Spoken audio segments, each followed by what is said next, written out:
So let's talking about moving forward. Why don't we look at future trends and directions? So looking ahead, what trends do you anticipate will shape the future of defense engineering and machine design? I John. I see a lot of the additive manufacturing and the defense work that I go to. It essentially is accelerating the design process. Like I said, you can design a device, have it built, and test it, and that cycle is all condensed in a much shorter time span than it used to be because of additive manufacturing. That's huge for all parts of DoD. But more than that is I have also seen trends, and this may come up in this one, of the additive manufacturing providing a new geometry that you can't get by old means. So people know this, let's say in non-DoD worlds, but I'll give you an example of if you use lathe or mill technologies to make a metal case, a metal surround, you're limited that it's still going to be full density and it's going to be fully solid.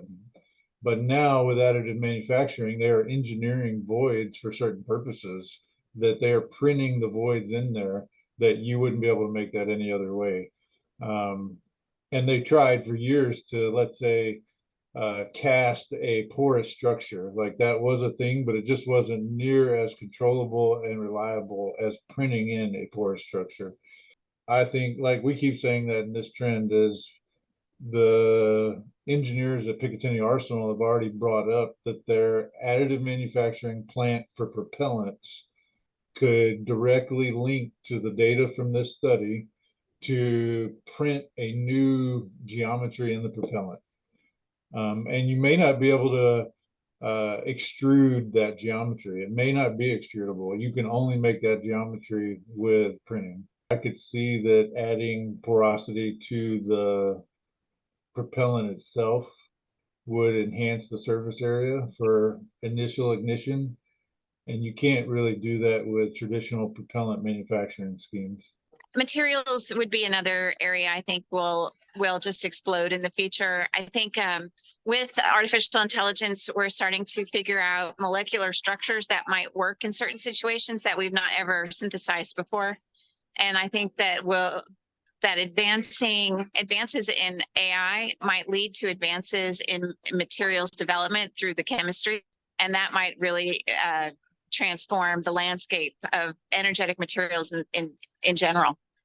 Right. And there are so many 3D printers now that are able to print so many different types of materials, that if you do get a material that can withstand all the harshness that you're talking about, and be able to print it with all that surface area, just when you think about what's going to be possible in the future, it's really incredible. How would you both say that this partnership, preparing to address future challenges in defense technology and innovation, how is it preparing to address the challenges? Well, for sure, we're developing the next generation of, I'd say, cutting edge engineers that embrace these problems and are committed to national security and national defense causes. So on one hand, we've got sort of human development that is essential. Scientifically, we're making breakthroughs by, linking new diagnostics to fundamental problems. And then, of course, the collaboration with John then transcends that fundamental understanding into probably very innovative new technologies that Element can be very proud of.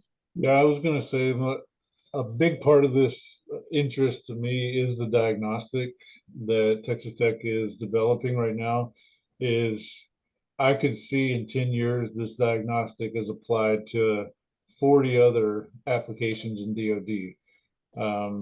And this is maybe bringing it to the surface a little bit more to a new application, but certainly Element can envision using it in all kinds of experiments that we do in the future.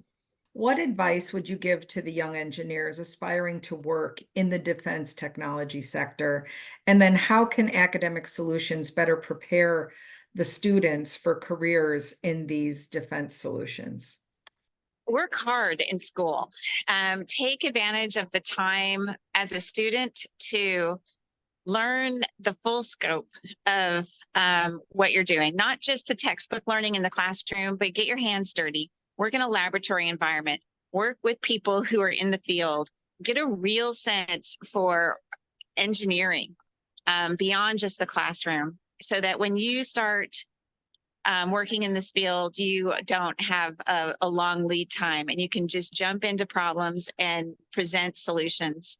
I think in closing, I'm just so grateful that to have students, former students like John, who have become very successful and have stayed in the realm of energetic materials and can give back, because I think that's extremely important these days for the future. I was wanting to give kind of a motivation to young engineers that I've discussed with other scientists how there is an age group in DoD right now of older scientists that are coming out, and maybe the influx is less than the people exiting. So there's definitely voids, and these young students can get a lifetime career in DoD. And for Dr. Pantoya and I, it's both DoD, but then a subfield of DoD is the energetic side.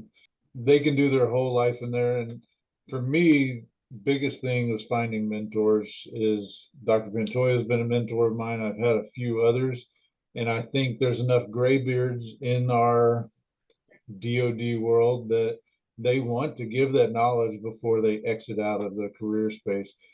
The way you get those mentors is with internships and working side by side, like doing it.